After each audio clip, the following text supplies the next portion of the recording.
I find that more and more artists, they are interested in understanding how to change their practice to adapt it to the current circumstances. So I really believe artists need help in this process, like we all do. I'm not an environmental expert. I'm not a climate expert. I'm just a very sensitive human being who is worried about what we are leaving behind for future generations. So I'm doing what I can to really be more ethical with my work.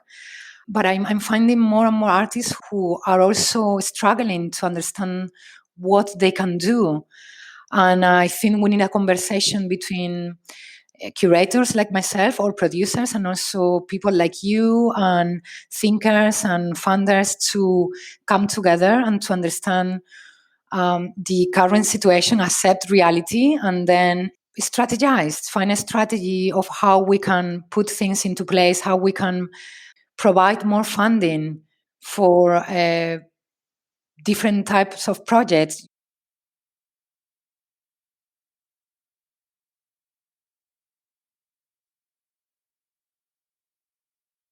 So another episode of the Conscient Podcast. I'm with Carmen Salas, who is in Spain today. Welcome to the Conscient Podcast.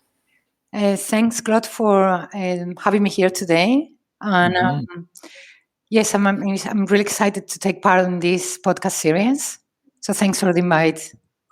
Well, you're welcome. I've been following your work, in particular an article you wrote in the Medium publication. And we'll get to that in a minute. But I always ask my guests to introduce themselves. I'll put a link to your website so people can read more. But could you just tell us a bit about who you are and what you do?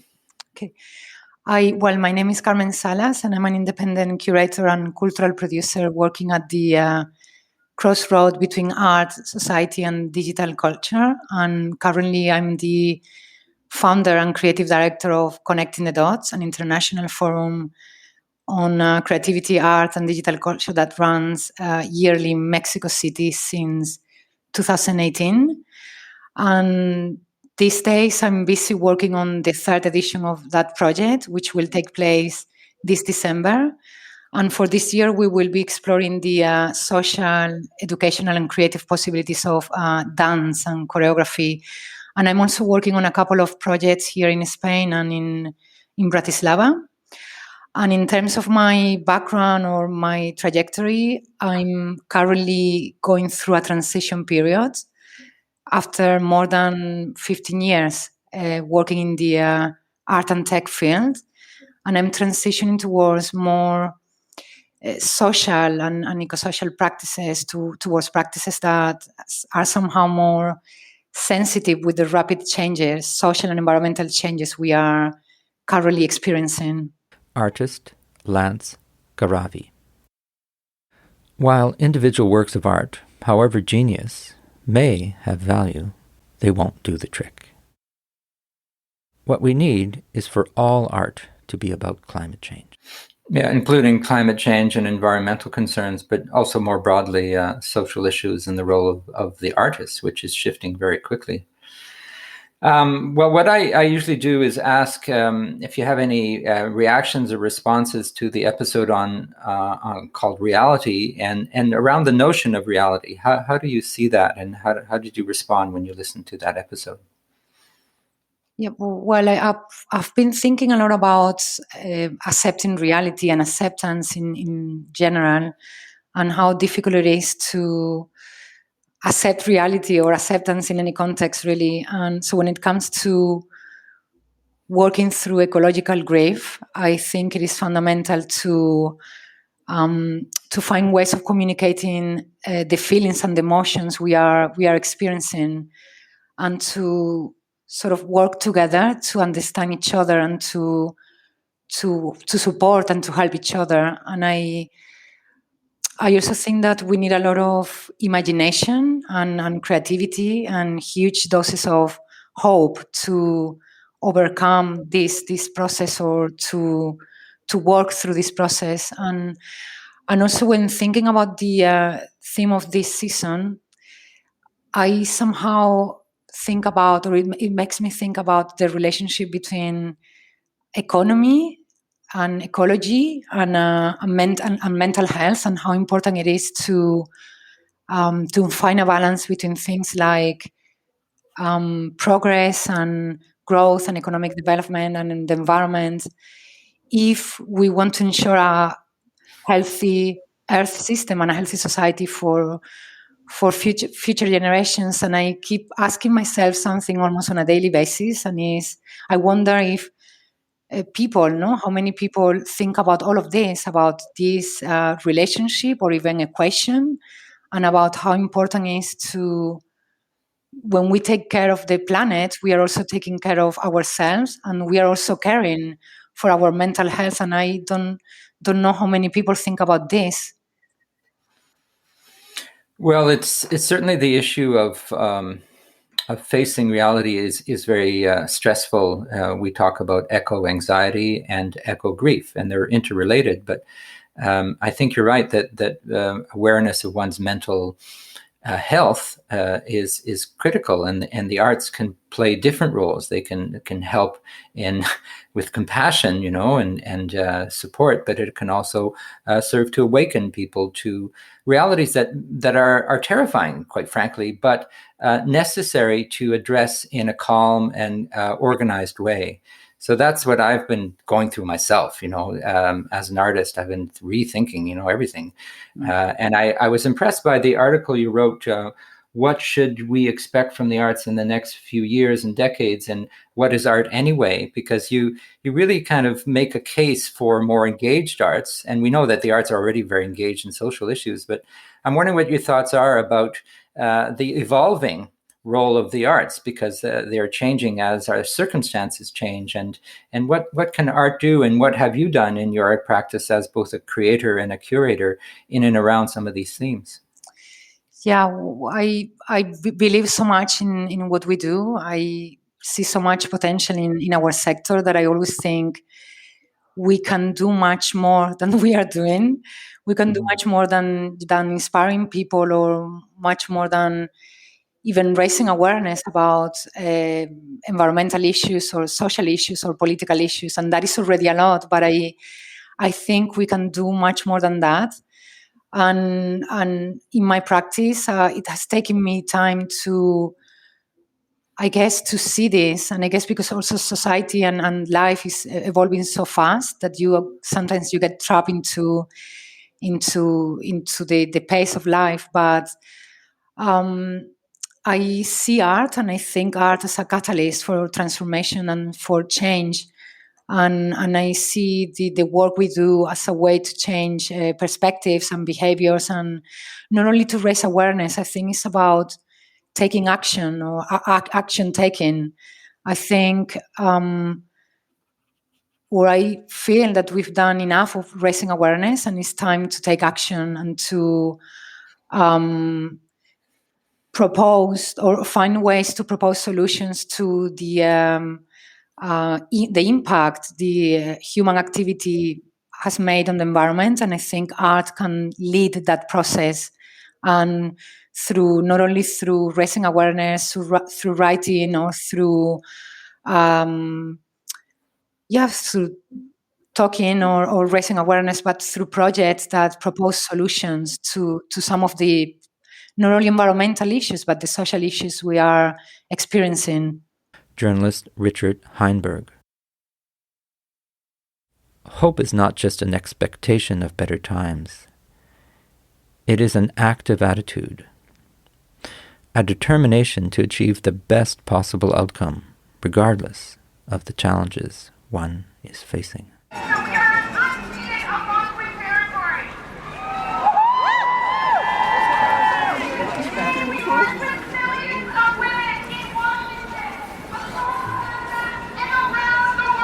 Activist Greta Thunberg. For me, hope is the feeling that keeps you going, even though all odds may be against you. For me, hope comes from action, not just words.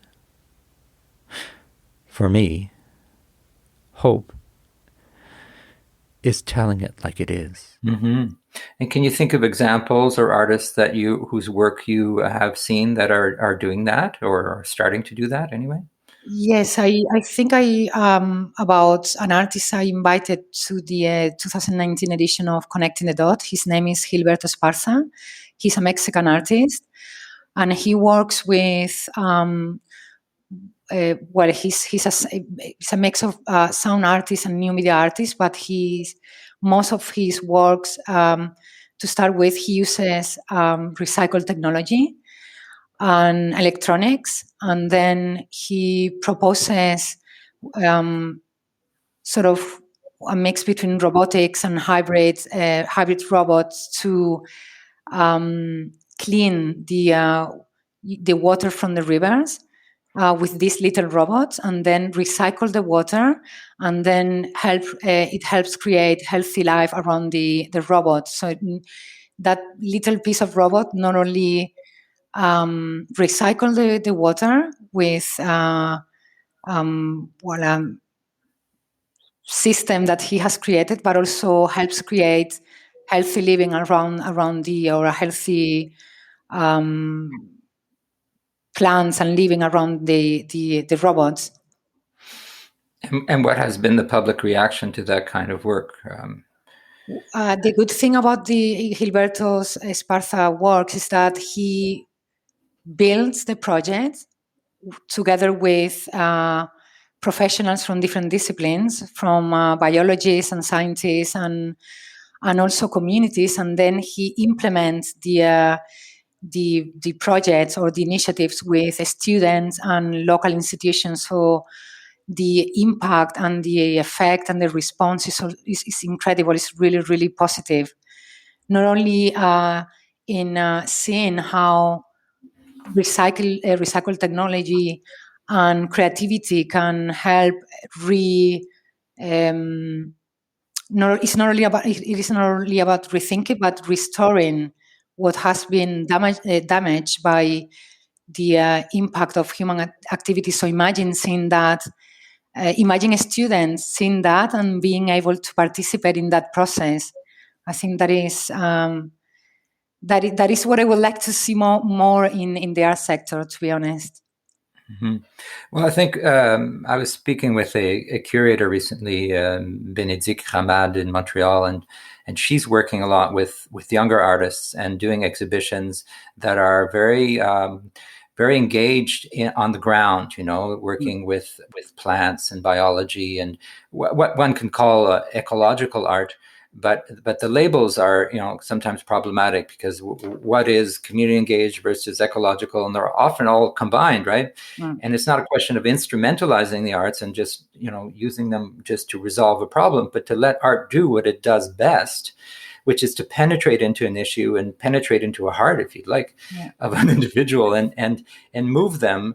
And then that individual maybe will be in a better place to change their own life. And people sometimes take on too much of the burden, and because it's not just one individual, it's as a society. But I'm seeing more and more artists are not only waking up to the issues, as you say, we're way beyond the sort of awareness phase. We're into an action phase. But then how do you coordinate that? How do you make that happen? And because you're writing about the issues and you're a curator, I'm curious to know what you plan to do or what you aspire to do to make this become at a much higher level of impact at a larger scale. Because the good things are happening at a small scale, but how do you amplify that? Yeah, well, I'm just a human being. I'm one person. Yeah. Well, not just you, but people around you. The whole, whole system in a way. Yeah, of course. I have to say that I've been talking to my peers for many months and for years, and I find that more and more artists, they are interested in understanding how to change their practice to adapt it to the current circumstances. So I really believe artists need help in this process, like we all do. I'm not an environmental expert. I'm not a climate expert. I'm just a very sensitive human being who is worried about what we are leaving behind for future generations. So I'm doing what I can to really be more ethical with my work. But I'm finding more and more artists who are also struggling to understand what they can do. And I think we need a conversation between curators like myself or producers, and also people like you and thinkers and funders to come together and to understand the current situation, accept reality, and then strategize, find a strategy of how we can put things into place, how we can provide more funding for different types of projects. When you were, for instance, you were talking about exhibitions, one of the things that I trying to change is I'm trying to do exhibitions in a completely different way. So I don't think I will be doing exhibitions in the normal sense, the traditional way of doing exhibitions in an institution, in a exhibition room. And I'm thinking about doing more projects or more educational activities outside the traditional exhibition or even the performative spaces, because I think artists are also asking for this. And I think you get to engage more deeply with citizens as main participants, and also with your team and with people in general. So I'm trying to break down the traditional ways of working in the art. And as I said before, I'm just one person trying many different things. So I'm trying to do it with care and with time, which is really important, and really listening to artists and listening to people, and spending, I think, time is really, really important to opening up the conversation with artists and understanding what they want to do. And that is part of my process right now.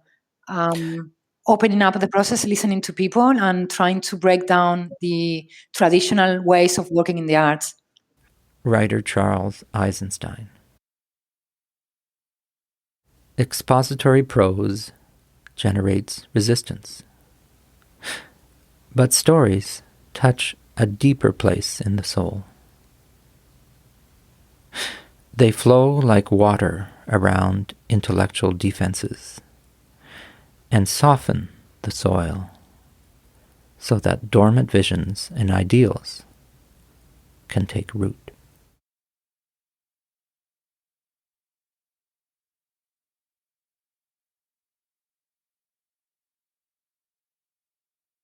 And it's very helpful also, your writings, because when I read that article of yours, it was in May of 2020. It was the early days of COVID, and I think you were also speculating on where we were going with the types of crises like COVID, rethinking the role of the arts in ways that are more not just socially engaged, but meaningful to what's happening on the ground. And I think that's an important role. Those think pieces, and also your honesty.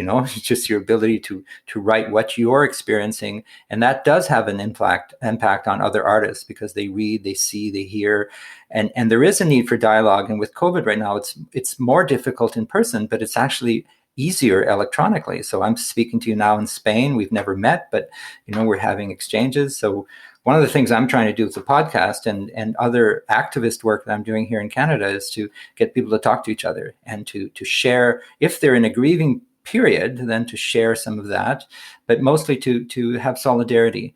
And across borders, north, south, east, west, so that artists and cultural workers, all the creative people, can have a sense of purpose going forward.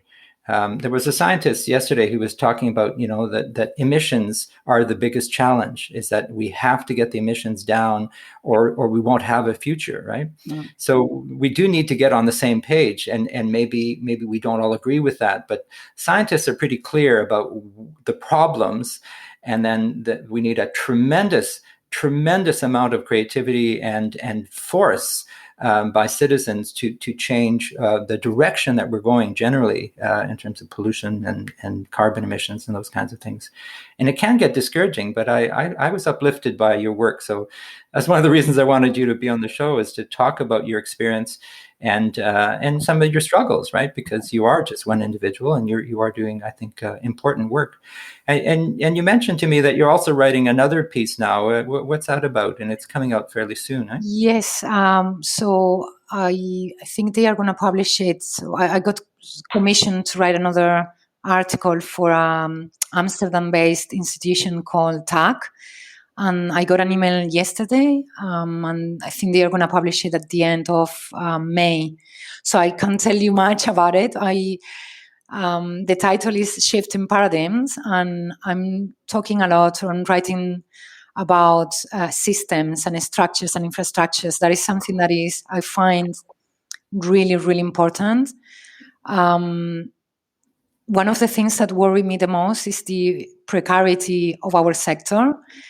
And I think we need to really put all our attention and effort and time to solve that problem, or at least to try to improve that problem, because otherwise I don't see the point to keep creating and doing business as usual if we don't have a solid infrastructure to sustain what we do and what we create. So I talk a lot about really going to the core of the problem, rethinking things, but also rebuilding, reinforcing what has been damaged or what is broken, in order to create more solidly and create things that are going to be more sustainable, meaningful, and long-lasting. Law professor Shalanda Baker. Will we redesign systems to replicate the current structures of power and control?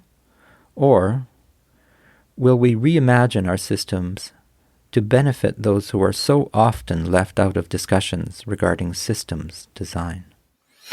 Well, here in Canada, around the world, there's talk of a just transition in the recovery of COVID, and that we shouldn't go back to some of the ways that we had in the past, and that includes artists. But artists were in a precarious position before COVID, and many will be much more fragilized coming out of it because of loss of revenue and business models that have shifted. And yet, artists are very resilient and adaptable, and are in need, quite frankly. I think we really need artists to step up. So it's a cross-sectoral conversation. It's not just the arts sector. It's how it connects with environment and other fields. And in that sense, it's exciting. It's a period where artists can really play a much more important role, given that if they get the adequate support, and also if they bring the ideas to the table that society needs to hear. So it's a combination of support, but also leadership on the part of the arts. Yeah, I think it's support, and also it's a mix of many things. It's support, it's leadership, but I find also really important the opening up the conversations to like the different stakeholders in the art sector. So we shouldn't put all the attention on artists or curators. I think we need to bring together everyone working in this sort of the ecology of the arts, and really start having deep conversations and meaningful conversations about what type of sector do we want, and how can we help and support not only artists but also curators, because I'm also working on a freelance basis and I have challenges as well. So I think we need to support each other in these challenging times, and we need to be realistic and again accept reality. Climate change is there, and we might have another pandemic in 5-10 years. So we really need to take this moment, this window of time, to make change and to create change and to design solid structures to then be able to be more resilient and more sustainable, as a generic term. Not only looking at the environment, but sustainable as being sustainable in our sector as well. Mm-hmm. Well, I agree with that. So, Carmen, we could go on for a while because there's so many things that I'm curious about in your own practice as both as an artist, as a curator. But is there anything else you wanted to talk about or to put on the table for people to think about anyway? Because as you say, we need to have conversations, and I think they are happening. Quite frankly, I'm seeing a lot of people not only wake up but activate around me, and they just need a bit more information and a sense of networking, right? So what do you think are some of the things that need to happen in the short to medium term for that to take place? Well, I was want to say that the sort of the main message that I wanted to convey with my writings and my work, and is that we were and we still are in the right window of time to make change or to create change. And I really strongly believe that the art sector should be taking a leading role in this process. And maybe it is about thinking that we have so much to say and we have so much power and so much to do that it is just about really thinking about the future we want and the sector we want, and then start building from that and start creating from that point of view or from that scenario.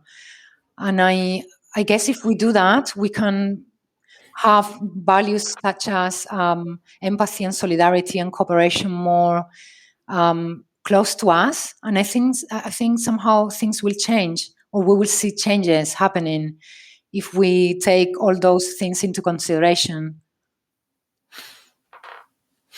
Yeah, I hear you. And some people won't want to give up on things that they've had in the past. For instance, the issue of travel is very complex for all of us, but in particular for artists who make a living from touring. You know, how will they ethically take a position on something as complex as that in terms of their footprint? And yet their services are needed. You know, we need to see art in different communities. But again, I'm hearing some very interesting things, that there are different touring models, longer tours, more local involvement. There are ways of reducing the footprint without necessarily stopping traveling altogether, because there's value to cultural exchange. This is how do you do it, and who goes first? Yeah. Who stop traveling? I mean, I don't travel so much, but I certainly. I've had a big footprint in my life, and I feel bad about that, because now I realize that had I started earlier to being more ecologically aware, I would have probably changed my behavior. But like you say, it's never too late, and it's not too late to change things in ways that are still very good. You know, we can have a very vibrant arts and cultural sector, and change our ways, and influence others in positive ways, and receive also the knowledge of others. I've been really nourished by scientists who are so generous with their knowledge and so interested and so excited about the arts playing a more important role. I don't know if you've experienced that, but I've noticed that. Yes. I'm also in touch. Well, my sisters and other members of my family, they are scientists, and I talk to them quite often. So they are also quite excited about seeing how artists collaborate with scientists to expand or to make their research more available to society, and more, I will say, more easy to digest for the main public. So yeah, that is a really good good collaboration. Mm-hmm. Well, I think what some people are afraid of is that it won't go beyond that, but I think it can be that and much more. Because sometimes, for instance, there's a movement here in Canada.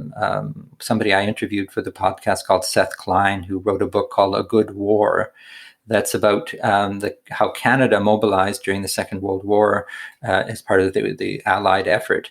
And he thinks, and I agree with him, that we need an effort of that scale. It's a different circumstance now, of course, but of that scale, a total mobilization of society in order to address the climate emergency as soon as possible. Yeah.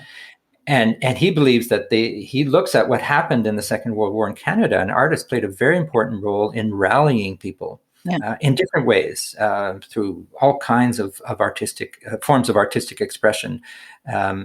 And there's something there that artists can play a role to rally people to act and to be confident that we can succeed. In his book, he said nobody knew at the beginning of the Second World War and the Allied side whether they would win, but they put all of their efforts into working together and to make it as impactful as possible. And here we are, challenged with an almost impossible odds in terms of the climate emergency, and yet we are very capable of making those changes. We just need to do it in an organized and extremely accelerated way. I totally agree. I think art is it's a driving force for many things. For, as I said before, for transformation, it's a catalyst for transformation and change. And art can change behaviors and perspectives, and artists can question failing systems and help us imagine or reimagine new ones. And they can also help us imagine alternative ways to organize society. So I guess it's just about really believing that we have such an amazing power within our hands, a positive tool to create change, and thinking about that also, I think it will help us to really start taking more action.